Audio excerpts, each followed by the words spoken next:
Огромната сила на вашия ум е недостатъчно използвана и недооценена.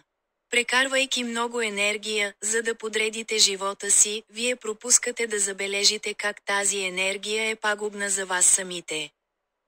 За да подхраните силата на ума си, повишете съзнанието си, като се ангажирате с вътрешното усещане. Обърнете внимание на ежедневните си дейности.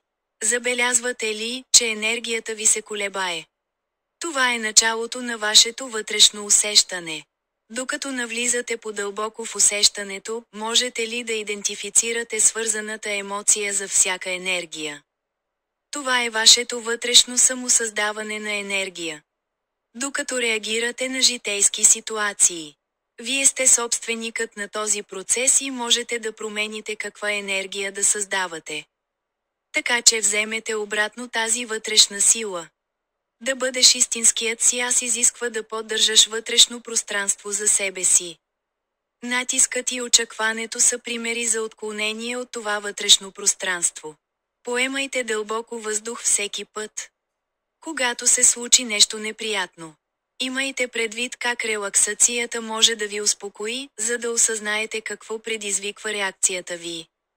Като се справите с това, можете да се освободите и от неприятното усещане. Не забравяйте, че добрата енергия може да бъде създадена от вас, докато вашата неблагоприятна енергия се освобождава. Ако използвате ритуални инструменти, те са временни, за да облегчат неблагоприятната ви енергия и не могат да спрат енергията, която сте създали. Заради трудности или злощастно събитие. Вие сте се опитвали усилено да предвидите своето утре. В напредъка вие ставате отдалечени, огорчени или злопаметни. С тази атмосфера вашата среда става като вас. Не сте разбрали какво е добра енергия. За да обърнете неприятното, за да бъдете проактивни по отношение на това, трябва да започнете от себе си. Какво можете да направите, за да промените своята негативност, напра? Осъждане и негодование към определени житейски срещи.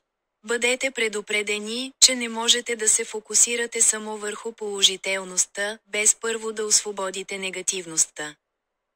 В противен случай потискането или игнорирането на негативността един ден ще експлодира, може вече да сте го изпитали. Тъмният облак не се интересува от вас и въпреки това мисълта ви е заета от него. Това е колко бъркотия имате, което ви кара да не можете да обработите реалността в най-честната, най-истинската форма. Затова често тълкувате погрешно намерението. Може да си мислите, че сте аналитик. Но това е само частица от вашата разпокъсана душа. Когато приемете, че емоционалната ви страна е включена във всеки ваш мисловен процес, можете да се отворите за повече възможности и да имате различно възприятие. Когато приемете настоящето си, вие не сте истинският себе си, искате да изследвате себе си допълнително. Въпреки че се изразявате нормално, вие сте прикрили дълбоко чувство, че няма да го признаете открито или не го осъзнавате. В определени ситуации реакцията ви променливо изважда на повърхността това дълбоко чувство. Това не е добро взаимодействие, нито здравословен живот.